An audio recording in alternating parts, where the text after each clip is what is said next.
opportunity. And I am very happy to re-engage with EDAMBA. Have done that over the years. In fact, part of my presentation is an excerpt from a presentation I made about the title at the time was Terminal Degrees, and some thinking in comparing US and European approaches and perspectives and policies and practices regarding doctoral education, design, and implementation back in 2013. It's almost, it's certainly more than 8 years ago. It was February 2013 in Grenoble. And I looked at the material, and actually much of it is still pertinent. In fact, in some ways prescient because of the pandemic and the enforced, in a way, digital transformation that has been taking place. So I will talk about some ideas that relate to digital transformation, and bearing in mind that the audience is primarily students, graduate students, or at least part of the audience. I will try to provide some facts, figure definitions, rather concepts and definitions of terms, and some ideas that are actually reflecting ongoing and emerging research and development of ideas and findings in the context of this theme, digital transformation and doctoral education. Now, I added the word smarter by design, and this design thinking beyond the box. I like to talk about the beyond the box concept that I've introduced in my lectures and related research publications and so forth, to reflect and juxtapose and differentiate from thinking inside the box and outside the box. The idea being that it's important to try to be fully creative, inventive and creative, and not be, while being aware of the existing boxes, meaning grounded theories, assumptions, and frames of reference. We should also make sure that we can, again, think beyond the box. We do not become hostages of existing notions in designing and managing and implementing, leading even education and education reform. I think that is very, very important. So that's why I wanted to emphasize that. And the design thinking approach, which is another thing that's very important and central in both my teaching and my research, is a holistic approach, ensuring that we get effective as well as efficient designs and implementations of solutions in this time of the education, leveraging, of course, technology, but serving people, putting people at the center. So let's proceed. A little slide quoting Machiavelli about innovation, how this is an uphill battle. And this certainly applies to educators as innovators. And we know that all of us. I have been, by the way, had the privilege, the opportunity, and the burden, in a way, to be at George Washington. This year will be 25 years. So they didn't give me a gold watch, but they did send me a little email recognizing the length of service, hopefully the quality of service too. Anyway, this is to denote and emphasize how you need to think beyond the box, and you need to be also have courage, humility, and imagination in this context. Some background for challenges and opportunities that education, as well as other sectors in industry and public sector, are contending with and coping with, and certainly the pandemic. I don't like to overemphasize the pandemic, albeit it's a very important determinant in our daily lives and choices, but at the same time, life does go on, and we have to think again beyond the pandemic. And these ideas and concepts, especially regarding what is also a part of my research focus in the context of science, technology, innovation, entrepreneurship, and related economic development and smart growth, if you wish. The context and the tug of war, the play of forces between what I would call developed democracies and emerging autocracies. This is the elephant in the room, in whatever context you want to put it, and that is therefore an important I would say, preeminent domain and consideration in our policies and our practices. These questions are certainly presented in this context, and they relate and reflect technological change and the implications at the micro, meso, and macro levels for economies, societies, sectors, but also organizations. What impact and challenges and opportunities technological change represents.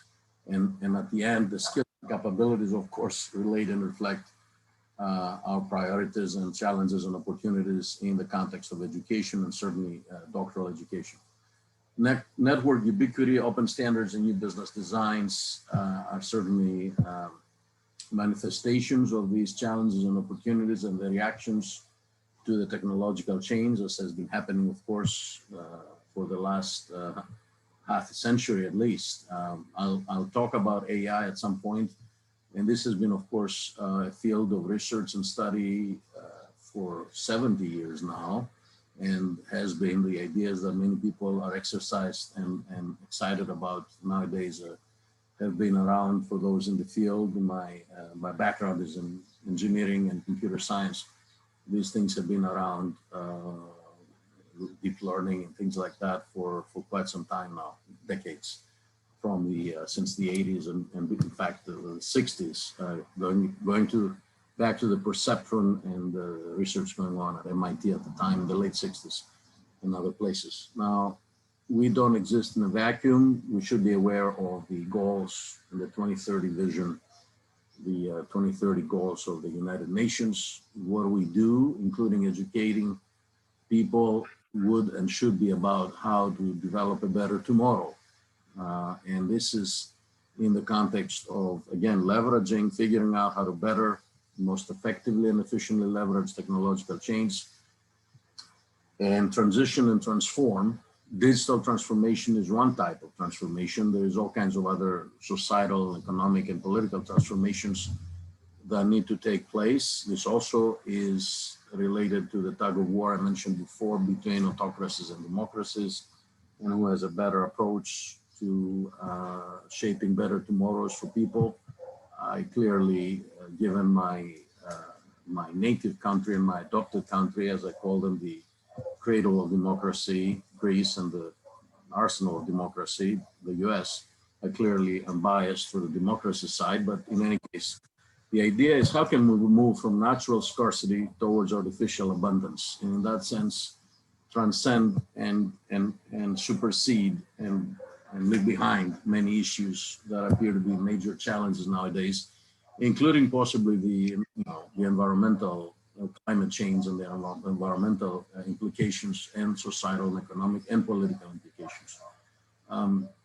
In that sense, talking about education and certainly doctoral education, cross and in fact transdisciplinarity, back in 2013 is very important. And back in 2013, when I come back to this presentation excerpts that I made at the time, I was talking about the need for potentially effectively talk about and think and design, in a sense, multiple terminal degree that would consist of almost more than one doctoral degrees, one in engineering and one in management or some other field, in combination of fields and sciences, because nowadays this is what the requirements are. And this is in fact what used to be the training and the preparation for people like astronauts. And as we know, nowadays we hear in the news about our captains of industry launching into space. Richard Branson and Jeff Bezos and others is becoming quite a fad, unless they know something that we don't about the future of the Earth. This is important. It's important to be really profoundly educated and knowledgeable in multiple fields. And so this is what might help us become citizens, hopefully, of democracies and agents in terms of innovating and enterprising of economies that lead towards the creation of knowledge-driven regimes, socio-economic, socio-political, and socio-technical that actually enable and empower artificial abundance. In that sense, this quote is also important in my mind, in my opinion, imagination versus knowledge. And this is about thinking beyond the box again. It's not just about learning a lot of, acquiring a lot of data, information and knowledge. That is, of course, in a sense, a prerequisite. It's important and sine qua non. At the same time, developing and nurturing and cultivating the capacity to imagine is really, and think beyond the box in that sense is very crucial. And I was just watching one of the movies I watched during my vacation time recently was about Apollo 13 and how, again, people in space under tremendous constraints in NASA and also in space figure out solutions to apparently impossible problems.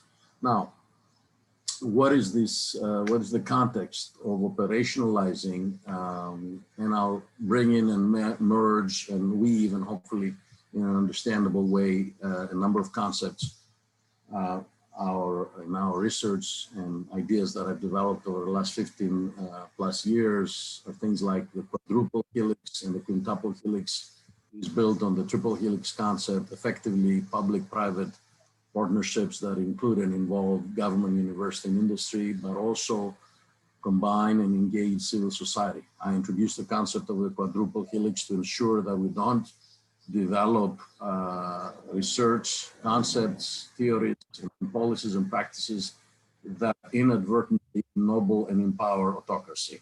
We need to emphasize and highlight the significance of the top-down, but also the bottom-up. We need top-down leadership and management and initiatives, policies and practices from the leaders in government, universities, and industries. But at the same time, they need to be reflective of and responsive to needs, wants, again, initiatives and expressions of the individuals, citizens, the civil society, if you wish. And that also would include innovators, entrepreneurs, and artists and creators of all kinds. And that is very, very important, a balanced top-down, bottom-up approach that also, of course, and this is where the quintuple helix comes in, is very mindful and sensitive of the natural environment. We exist and operate within it, we impact it, and it returns the favor in many ways, as we already are seeing. So these are very important ideas. This is a sort of another presentation of that. The European Union, but also private firms have adopted and used these concepts and these approaches. What we imply and show here is that smart, sustainable, and inclusive growth, as is the term, meaning growth that actually includes people, is doing it in a way that is sustainable, environmentally speaking, but also, of course, doesn't promote and create divides, digital and other kinds, is the happy ending or happy accident, perhaps, when you do devise, and design, and implement policies and practices that look at all these 5 dimensions in a way that actually is truly organic and operational, and it's not just paying lip service to it. Another perspective in a 3-dimensional way, the idea here and the interest is how to look at the different overlaps. This is following the design thinking mindset, how to look at the different overlaps and what the implications, trade-offs, challenges, and opportunities may be, including, regarding all these five strands of the helix, the quintuple helix, of course, taken in pairs or in triplets and so forth. Intel's perspective on that, you can see here, and then also some comments about what these concepts represent. They really provide a context where different agents, resources, and of course, networks, ecosystems, if you wish, act, evolve. So we have coexisting, competing, co-specializing, co-evolving, and so forth, and co-creating activities, as well as co-learning of these different agent stakeholders. And this is a very important dynamic that needs to be both recognized and supported. That also ties to and fits into the doctoral or any education, certainly terminal degree and doctoral level education concerns and considerations. And so this is about the democracy of knowledge, about preparing, again, citizens, members of civil society that will be both thought leaders, but also agents of change for a better tomorrow. And this, of course, implies and requires sensitivities and sensibilities that relate to both democracy and environment. The idea of knowledge, whether it is knowledge economy, knowledge society and democracy, or social ecology, is really reflected here and in correspondence to different frameworks that we see. And this is another perspective on those from Fraunhofer, the Research Centers Network in Germany and also other countries. And now we go to the actual digital transformation, some ideas regarding Industry 4.0. What are the components? And this is really the operational standard that represents digital transformation in industry, but also in government and civil society and education, or universities, if you wish. And that certainly also is pertinent to education at the doctoral level, because what we study and what we research, again, possibly or as much as possible in a cross transient and disciplinary manner, would and should reflect issues and themes from an appropriate combination of perspectives and contexts that, however, reflect and relate to these components of the digital transformation Industry 4.0 paradigm. Okay, so these are things like systems integration, cloud computing, autonomous systems, additive manufacturing, the Internet of Things, big data, and so forth. These are all both technologies and also modalities that relate to how we integrate. This is really about a system of systems approach and perspective and a strategic integration mindset. But it is also very technocentric. And this is where an emerging idea or concept paradigm recently recognized by the European Union and others. And this is also something that we have been researching and writing about, what we call Industry and Society 5.0 comes in. And the idea is that as technologies evolve and mature, including the advent of artificial intelligence and its role and influence, we hope to become a little bit more balanced, a little bit more human-centric. Industry 4.0 as the first stage of digital transformation is a rather technocentric paradigm. Here we look for a more balancing out that also relates to education and the connection now to telework, teleeducation, digital forms, virtualized forms of interaction, human interaction and collaboration. Technology should be the means, should be an enabler, it should not be the objective, and it should not certainly enslave us or be part of the problem. It should be part of the solution. As we know well, with information and communication technologies, they tend to have a different mind of their own. We hope to move, and we are moving, I think, in a better direction. We'll become much more transparent, like many other rather mature and streamlined technologies. And if you think 50 or 100 years back, electricity and other technologies, mobility, automobility, if you wish, or mobility technology and so forth, were much less mature, and were really part of the problem, of the solution. But they were there, we worked with them, and now they have become almost invisible until and unless they become unavailable, of course, and then we realize how much reliant we're on that. And in that sense also, we have Society 5.0, because this is now the impact and implications for this digital transformation process on society. And that came out of primarily Japan 5 years ago, but this is something that actually is a component and a combination of the Industry 5.0 evolution and the idea of what we do with our resources and time, and hopefully more time. And we've been talking about that for quite some time, being freer to be more creative and so forth. Hopefully this will be the case. And virtualization should be seen as part of the solution and an opportunity in that regard. And of course, be designed and implemented in a way that doesn't isolate people, doesn't create digital divides, but actually empowers people to be more connected in combination with personal or in-person interaction as possible and chosen. Now, this is also an important consideration. Now it combines the quintuple helix concept, industry, government, university, civil society, and environment, and the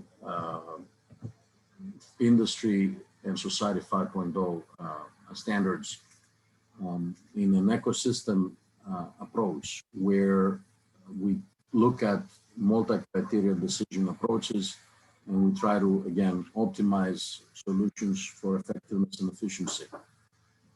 This is something that we need to consider in the context of, again, as we will talk about, AI modalities, artificial intelligence that allows us to take higher risks in a more fine-tuned manner.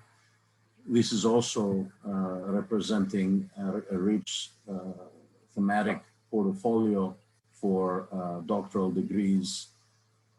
And now to put it a little bit in historical context, of course, the different industry 1, 2, 3, and 4.0 paradigms as you hear, and how they evolved over the years. This is important, I think, and of interest perhaps for people.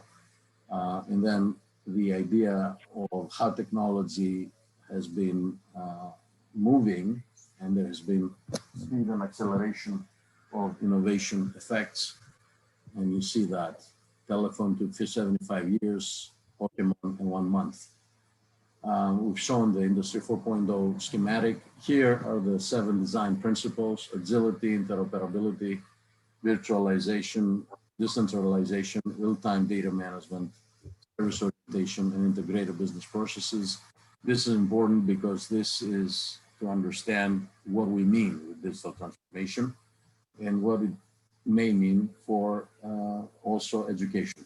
Okay, this is, and when we talk about, for instance, management and engineering, dual terminal degrees, we need to be aware of the transition and transformation in the factories under the with the onset of the digital transformation process, how that relates to the value chain, and it impacts all kinds of aspects and stages of the value-adding chain. And there is this integration effect that also implies and requires at least cross, if not transdisciplinarity. That also can be seen here, connecting the digital and the real worlds, and how that actually requires to be multilingual in a sense, to have capability to understand to some significant degree multiple skill sets and work with them.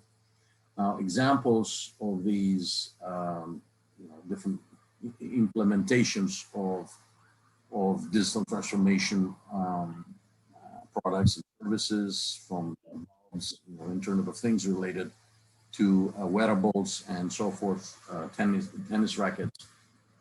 The context can be local as well as global, and societal as well as individual, as we have already mentioned, and there are issues regarding equality, but also identity, morality, and ethics that are important in this regard, and how, and as we deal with a lot of changes, the social contracts are being impacted, how we ourselves as educators are seeing our universities and how they see us and how they see the entire process is also for redefinition, if not reinvention. We should not be, we should not try to ignore change. We should manage it, and we should embrace it to some degree. See the changes in skills. That also is important regarding what we should be teaching and how, and what we should be researching and how. Of course, complex problem solving remains at the top, but you see critical thinking and creativity becoming also top considerations between 2015 and 2020. Now on AI, another little cartoon talking about artificial intelligence, and there's a sort of a word, a pun here, implying or relating to natural stupidity, perhaps, or an artificial stupidity. That is an issue in one, the limitations of technology and how AI actually can degrade very fast once it gets outside the context of outside its own box of predefined operational capabilities. That is now one of the challenges researchers are trying to deal with, sort of a generalized AI and other related algorithms and solutions. AI is important because is impacting, and pandemic, it would still be very impactful. In fact, it may be that the potential disruption from AI may have been somewhat mitigated, if not minimized, because of the pandemic, because everybody was forced to, in a way, engage in a coordinated manner to implement and introduce digital transformation and virtualization in their lines of work and existence. And that actually, in a way, has made it easier to cope with changes and perhaps be better prepared to deal with options and opportunities and related implied disruptions that AI has been introducing. And that's an interesting, perhaps counterintuitive observation, how the pandemic has made us better able and prepared to cope with the AI disruption. But AI remains and is, of course, a foundational technology, and it can obviously add value in ways that are unique and very significant for both Industry 4.0, but also, and especially, in my opinion, more so for Industry 5.0 and Society 5.0. This is where the power and value-adding potential of AI will become much more clear, I think. The capacity of technology, as I said earlier, become much more part of the solution rather than the problem, and to be really operating in a human-centric design and manner. Characteristics of intelligence, human, shown here: reasoning, interpreting, looking at patterns and making sense of them. Then we have, of course, differences between machine and human intelligence that you see here, and memory, creativity, emotions is where, of course, humans remain way ahead. But of course, since data, analyzing data, and even to some extent more, still with a lot of way to go, environmental scanning could be where technology has increasingly an advantage, and already has a huge advantage in data analytics, of course. Now on learning, and this is where we talk about data, information, and knowledge, and analyzing and making sense of it. Semantics, for instance, making sense of the meaning of knowledge, and doing so with large sets of knowledge bases, where AI can play a big role. And there's different kinds of learning, as you see here, that can be operationalized in this context. Deep learning, in particular, at the core of AI, is where you have the ability of artificial intelligence to thrive in a way. The larger the size of the data sets becomes, rather than traditional algorithms that actually choke and lose the capacity to perform. And this is where the comparative, if you wish, advantage of AI shines. AI can be used in different contexts: retail, finance, healthcare, automation are just 4 examples in sectors I will show here. And this is where also challenges and opportunities for future professional careers and pathways, and in that sense also related implications for education, including doctoral level education, are emerging from. You need to understand how and why you need to, again, move towards a much more cross and ideally transdisciplinary approach. And as I will talk in the few slides that coming next, in fact, quoting and reflecting a presentation back from 2013, we need to think in terms of what I call fractal research, education, and innovation ecosystems, rather than the traditional university school department verticals or portals, if you wish. So moving on to the slides, terminal degrees, and these are some observations. Now we come to the core of doctoral education issues. This was a juxtaposition of perspectives, and I looked at them and they remain pertinent today, the more so I would say. AACSB is the US standards and certification granting body for universities and certainly doctoral programs. The issue of being standards focused versus metrics driven. The issue of substance versus process, the issue of effectiveness versus efficiency, and hopefully actually pursuing both remains a huge challenge. We, in any context, in any industry, any organizational setting, understandably tend to focus more and try to adopt and work with more things that are easier to measure. As Einstein also said, things that are easy to measure are often not worth measuring. I'm paraphrasing, and things that are really worth measuring are very hard to capture. And that certainly is applicable in our context. Impact factors, citations, all of these are important, of course. They're indicators of the potential for, in the research context, to begin with, not touching even on other issues, how you really transform people's minds and enable them to become thought leaders and educators themselves. But even just focusing on that part of the research, this is an issue that, as I have been involved myself in related committees, appointments, I've been chair of appointments, promotion, and tenure committees for 50 faculty departments and so forth. It is easy to recognize and even glorify people with these high impact factors and the top of the line journals. The issue is that time really shows whose research actually really made a difference over time and in a meaningful and substantial way. And this may not always align and converge with the impact factor and the other citation or the quantitative metrics.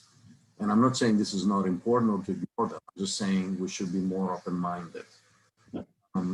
There is the mission versus business, therefore, issue. And that often, we had an experience with many, and I think this is the case with many European universities. There has been an onslaught of offers and opportunities to collaborate with institutions from other countries, mostly in Asia, where there's an approach, let's say, I would call it a factory mindset approach to doctoral education. And there have been a lot of resources thrown at universities and educators. That's been a major challenge because there is a hidden catch, which is the critical mass versus critical thinking issues and the mission versus the business of doctoral education. We should not become hostage and captives of for-profit or revenue, let's say, maximizing considerations. This is very dangerous. Localization issues, global versus local. Learning remains very individualized. Nowadays, even in the virtualized context, even more so. It's a personal journey and experience, and that cannot be, in that sense, truly standardized beyond a point. And that means also implications from it are things like doctoral journey as a project, with all the concerns and considerations of project management and leadership, the quality of the process issues, efficacy, supervision, leadership management and mentoring issues, and human aspects of training for and in research. Again, what I've gone over, the issue of digital transformation, artificial intelligence in the broader context of societal and environmental considerations are very important concerns and factors in how you design and implement solutions in this context of doctoral education programs. There are commonalities, but also differences in philosophies and approaches between the US and Europe. Both sides have pluses and minuses. Both sides, I would say, could learn from each other, and hopefully they will become more like each other, not less. And finally, I look at this since my focus and my interest over the years has been science, technology, but also innovation and entrepreneurship. Looking at a doctoral education program or solution design considerations, it should be looked at as a venture, whether it is a for-profit or not-for-profit. We should look at what its value proposition is. Should it exist, and in what context and in what ways? It should not be there just to empower professors or glorify certain themes of research. It should be there because it serves a purpose. It adds value in concrete and succinct ways. And this is also where the cross and transdisciplinary and the fractal research, education, and innovation ecosystems approach that I'll talk about next is important, because it's about bringing together research centers, let's say, across different schools, engineering, management, medicine, law, and what have you, not operating in a vertical context in one school or even department. The business model of a doctoral program should be clear also, whether it is or not about profit. The key stakeholders, who they are, internal, external, the strategic roadmap and inflection points and milestones, and whether, how, and why this could also be fun. Now, this is important because you forget that. We tend to agonize and focus understandably on all the other issues. But in the end, and going back to the brown bag research meetings and all those other things, the informality, what I really enjoyed over my years in the US university regarding research and doctoral program and related activities, is this community of practice and interest that is informal, tightly knit, and maybe, and it's not only local, as I said before, it's global and local, and there has always been a virtual aspect to it. This community of peers and emerging, aspiring peers in the academic sense is a very powerful experience, transformative and empowering and enriching. And it's the biggest, I think, motivation for someone to be in academia, if one has the opportunity to partake of that, in my opinion. And so in closing, the fractal research, education, and innovation ecosystem approach, architectural blueprint approach, is what FRIAP stands for. Of course, frei means free in German as well. And I wanted to bring out this double entendre in this way. I mentioned ecosystems. This is a brief perspective on what one might consider their priorities, and we'll have all kinds of concerns and considerations and factors and stakeholders in the ecosystem. But the idea is, how do we bring together the different factors from government, university, industry, and civil society to enhance effectiveness, efficiency, reach, and integration. And this is related also to cross and transdisciplinary approaches in education.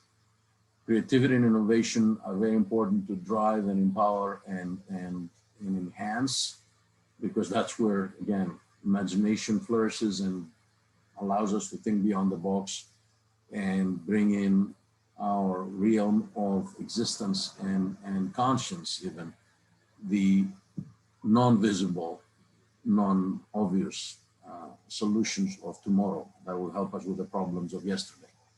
So creativity and innovation are very important. They are the foundations for competitiveness, whether it's for-profit or just for value adding, for richer lives, more sustainable, smart, sustainable, inclusive growth considerations, moving from natural scarcity to artificial abundance, all of these things.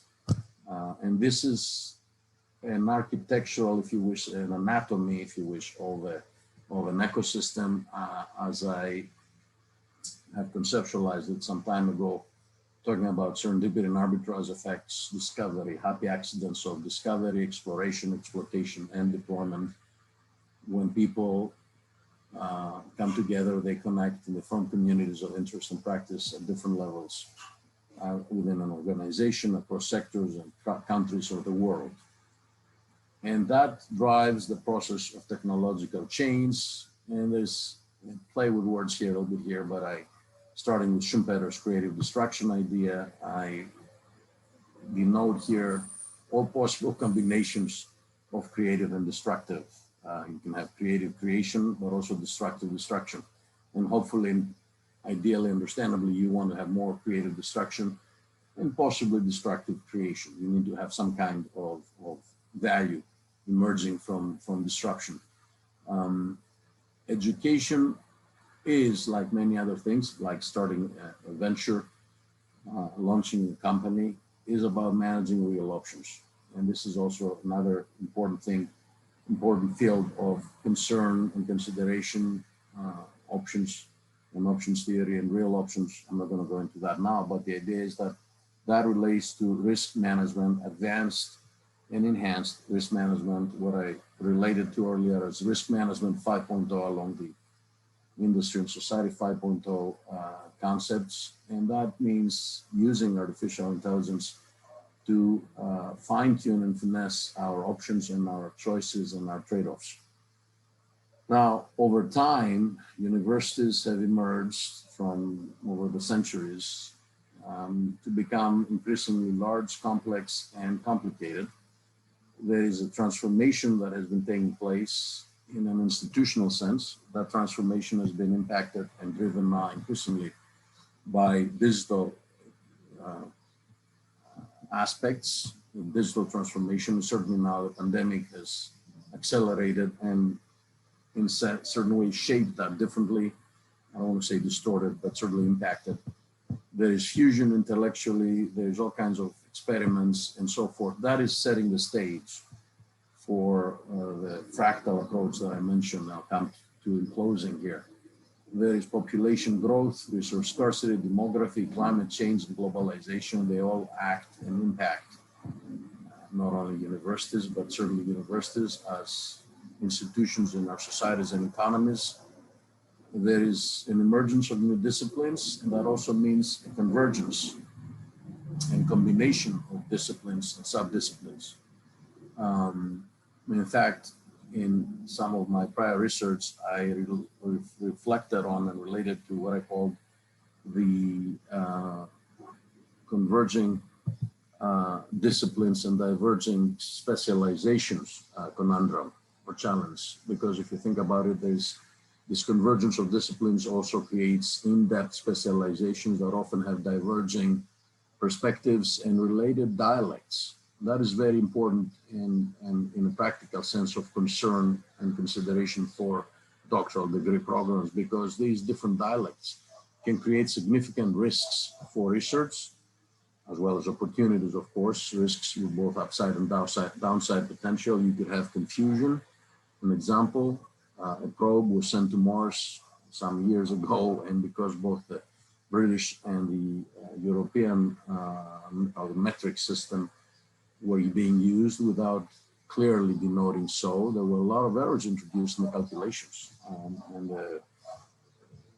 the orbit, instead of reaching Mars, was lost in space. And of course, you can have similar errors in, let's say, pharmaceutical research. Nowadays, whether we like it or not, we're all part of a global experiment with the new techniques and technologies underlying and making possible the miracle of getting multiple vaccines to fight COVID in not 10 years, but 10 months.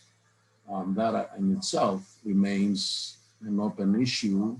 I'm not talking about the small, limited percentage of side effects that we have all observed impacting people, but also, for instance, what the messenger RNA technique and technology might actually do to our DNA and our systems over time is not clear. Okay, we're all part of it. We're all guinea pigs right now, whether we like it or not. And this is therefore to highlight the importance of avoiding, better managing, if you wish, type 1 and 2 errors in that sense. And doctoral degree education should be very keen on these things and avoid confusion and avoid errors of omission or commission. You see other challenges for universities that have been around for a long time, but these are becoming increasingly highlighted, increasingly pronounced nowadays, with scarcity of resources and with speed and acceleration of change. Variability, autonomy, competition, cooperation, and capabilities development. This is setting the stage, and I'm just revisiting briefly some of the themes I talked about earlier in terms of challenges and opportunities for terminal degrees. This is setting the stage for the closing point here, which is it was an option, an opportunity, and a proposal 8 years ago. In fact, it's 10 years ago when I first proposed this to a US-EU science and technology gathering in Vienna. It was in 2011. And since then, I've been developing and writing about this. This actually, I think, has become increasingly pertinent nowadays. That's why I chose to bring it back into the fore. An approach which, again, would best accommodate a hybrid, real, in-person, and virtual mode of interacting, educating, collaborating in research. And as we have the 2020 agenda, and I was talking about it at the time, now we have the 2030 agenda, and we could think of a university, let's say University of Vienna 2050 vision roadmap in this sense. I mean, these are not things that will happen overnight, and these are important, challenging matters to enhance our capacity to, again, think beyond the box and try to pursue the implementation of some of these concepts. I'll close, I think this is towards the end of the presentation. Transdisciplinarity, the knowledge of culture and the culture of knowledge, convergent disciplines and divergent specializations that I mentioned already, knowledge, serendipity, and arbitrage effects, discovering knowledge that you don't even know it exists, and then also having a context, know-how, and the support to make sense and use of it in the best way possible. And this is the happy accidents idea. Innovation diplomacy is very important. As you develop this capacity and you use, design, and implement your doctoral degree programs to enable people to become thought leaders thinking beyond the box, you should expect and you should see happening successes in research, but also innovation entrepreneurship that would have impact locally as well as globally. And that enhances the national brand also. And in the context of crisis that Europe has gone through over the last 10 years and in some ways is being challenged, and the rest of the world, of course, with the pandemic, what we're talking about is the capacity to recover and rebuild in the context of substantial challenge and disruption. Education and knowledge is the best way to do that. And this is what we mean with Mode 3 knowledge production systems architecture. What this refers to is connected to the Quadruple and Quintuple Helix ideas. It extends and expands the Mode 1 and 2 knowledge production systems that Novotny and others wrote about, and effectively the differences and emphasis of higher order learning. And this is really what doctoral education should be about. Should teach people, if not brainwash people in a good sense, to not just learn, but also learn how to learn and learn to learn how to learn. Change and enhance and advance their ways of learning, and in that sense discover new solutions and new ways that they can also then share with others. And that makes them truly successful educators. And also the impact and implication of these things at the micro-organizational level has meso and macro levels in building now networks and clusters and ecosystems. And it could have implications for institutional policies, for instance, recognizing the importance along with whatever transformation and change may take place in the context of doctoral education, the recognition of the importance of innovation entrepreneurship. So having ministries of innovation entrepreneurship across the EU member countries. This has still not happened. And despite the opportunities, I think, inherent in the crisis, that took place over the last 10 years in Europe. People are still trying to think in the old ways. They're trying to avoid thinking outside the box, let alone beyond the box. But the younger people are coming in with a force, as always, and this is our hope, actually. And I hope to see a lot of, well, in the context of smart growth and smarter by design, smarter governments also. This is very important. This is some verbiage now talking about what FRIA could be and how you build that. Building on the quadruple and quintuple helix concepts, you design effectively and think of a university. You conceive of a university as a collection of centers. And it's really no longer, you know, I'll let you read the text here, but the idea is that you no longer have schools and departments, but you have transdisciplinary research, education, innovation centers, okay? And hopefully this will happen sooner than later. It is happening in some regards, piecemeal. I would like to see that, and I hope as far as Europe goes, to see that at the continental level. I hope that along with other great initiatives that are being undertaken, there will be some push in that sense, especially the mid-range universities, is where this type of change would have the biggest impact, and would help these universities enhance tremendously their reach and their integration.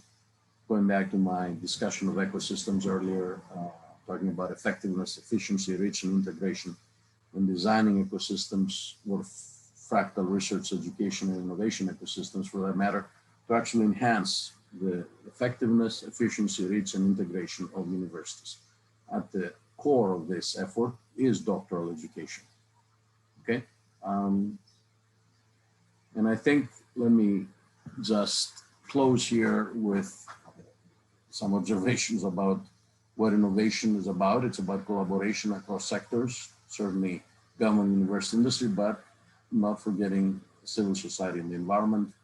So a systems approach, and doctoral education for that matter, is about, to some extent, educating and training, for that matter, future kings in whatever realm of endeavor, to also be philosophers, which is what Plato recognized as very important, a prerequisite for future happiness, and also the importance of the systems perspective.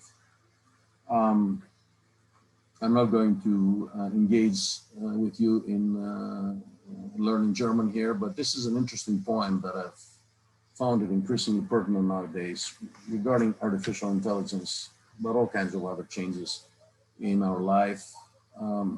There's been a lot of intrusion, well-meant in many cases, but also intentional and with not so, you know, with nefarious motivations in many others.